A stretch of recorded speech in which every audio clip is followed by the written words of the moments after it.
Mr. President, Secretary Gates, distinguished guests, most of all families and friends of those we lost on 9/11.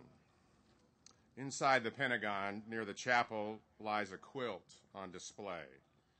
The quilt was stitched together by dozens of Americans who simply wanted those of us who survived the attack on this building to know that they, our fellow citizens, would always remember those who didn't. On that quilt are written these words by a little girl named Courtney Lord. In our hearts we weep for you, in our minds we honor you. Today, Courtney's words still comfort us, because today we still weep for those we lost here and in New York and in Somerset County. Today we still honor them. We honor them with our presence and certainly with this memorial.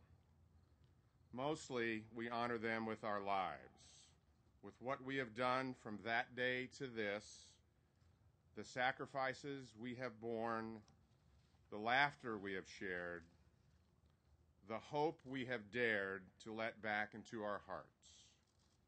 Unspeakable carnage was visited upon us here, but it did not conquer us. Unimaginable loss is felt by us here, but it does not diminish us. Ralph Waldo Emerson reminds us that what lies behind you and what lies in front of you pales in comparison to what lies inside of you. So here, now, let us weep for what lies behind us.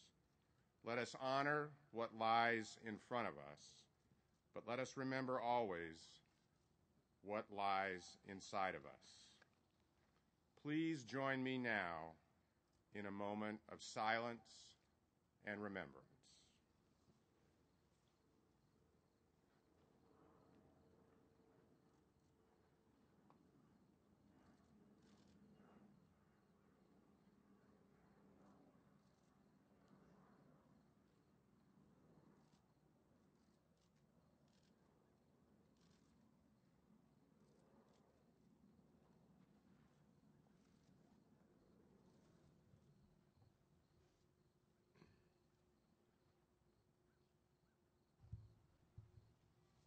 Thank you.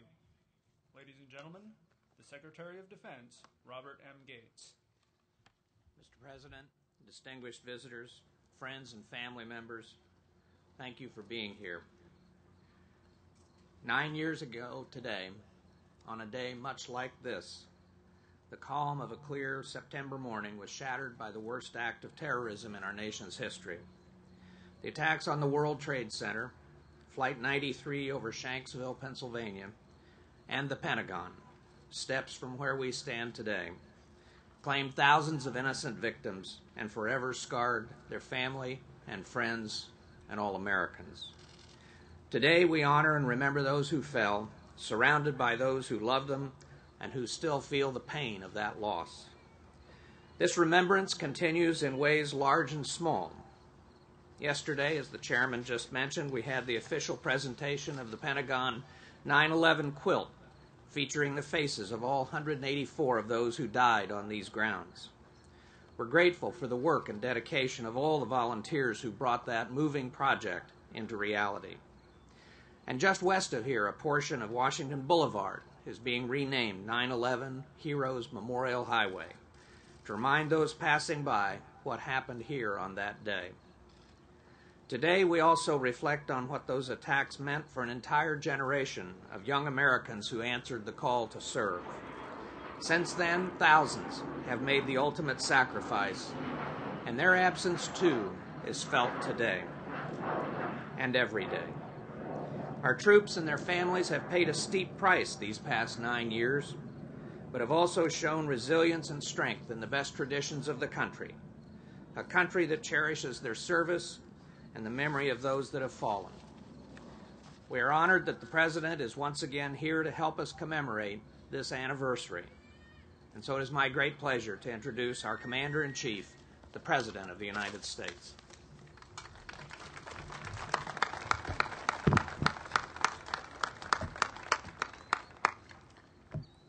Secretary Gates, Admiral Mullen, and members of the Armed Forces, my fellow Americans,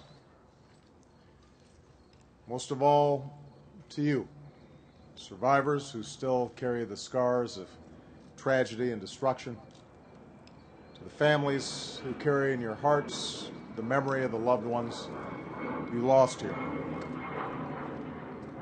For a nation, this is a day of remembrance, a day of reflection, and with God's grace, a day of unity and renewal.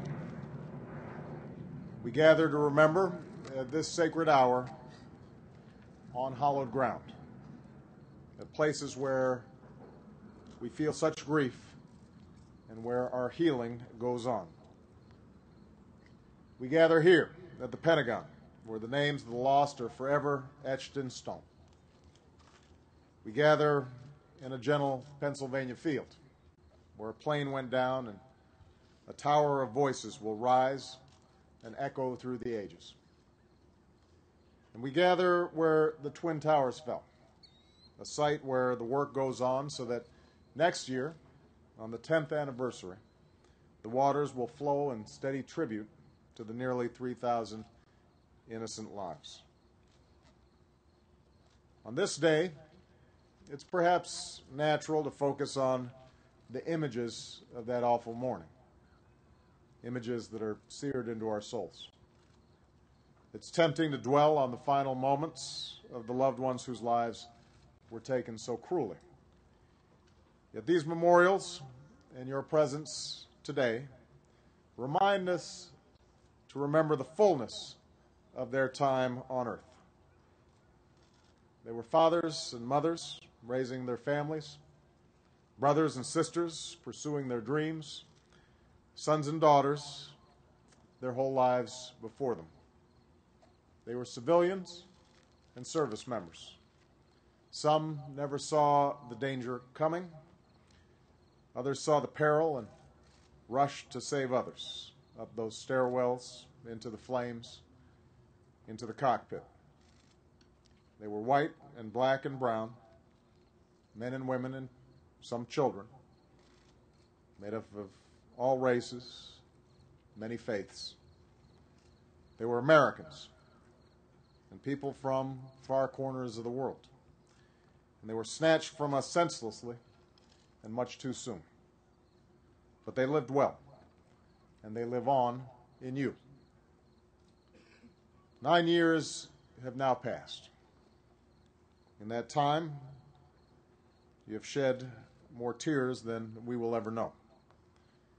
And though it must seem some days as though the world has moved on to other things, I say to you today that your loved ones endure in the heart of our nation, now and forever. Our remembrance today also requires a certain reflection. As a nation and as individuals, we must ask ourselves how best to honor them, those who died, those who sacrificed.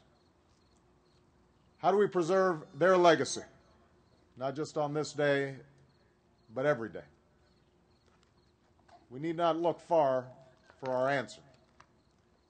The perpetrators of this evil act didn't simply attack America.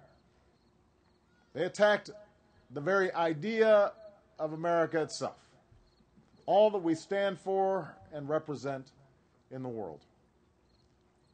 And so the highest honor we can pay those we lost, indeed our greatest weapon in this ongoing war, is to do what our adversaries fear the most, to stay true to who we are as Americans, to renew our sense of common purpose, to say that we define the character of our country, and we will not let the acts of some small band of murderers who slaughter the innocent and cower in caves distort who we are. They doubted our will, but as Americans we persevere. Today in Afghanistan and beyond, we have gone on the offensive and struck major blows against al-Qaeda and its allies. We will do what is necessary to protect our country, and we honor all those who serve to keep us safe. They may seek to strike fear in us, but they are no match for our resilience. We do not succumb to fear, nor will we squander the optimism that has always defined us as a people. On a day when others sought to destroy, we have chosen to build, with a national day of service and remembrance that summons the inherent goodness of the American people. They may seek to exploit our freedoms, but we will not sacrifice the liberties we cherish or hunker down behind walls of suspicion and mistrust. They may wish to drive us apart, but we will not give in to their hatred and prejudice. For Scripture teaches us to get rid of all bitterness, rage and anger, brawling and slander, along with every form of malice. They may seek to spark conflict between different faiths, but as Americans, we are not and never will be at war with Islam. It was not a religion that attacked us that September day. It was al-Qaeda, a sorry band of men which perverts religion. And just as we condemn intolerance and extremism abroad, so will we stay true to our traditions here at home as a diverse and tolerant nation. We champion the rights of every American, including the right to worship as one chooses. As service members and civilians from many faiths do just steps from here, at the very spot where the terrorists struck this building. Those who attacked us sought to demoralize us, divide us, to deprive us of the very unity, the very ideals that make America America.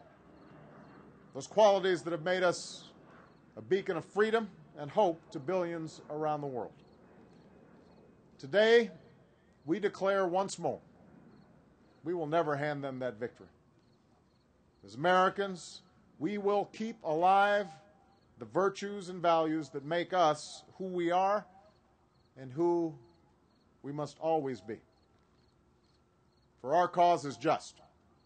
Our spirit is strong. Our resolve is unwavering. Like generations before us, let us come together today and all days to affirm certain inalienable rights, to affirm life and liberty and the pursuit of happiness. On this day and the days to come, we choose to stay true to our best selves as one nation, under God, indivisible, with liberty and justice for all.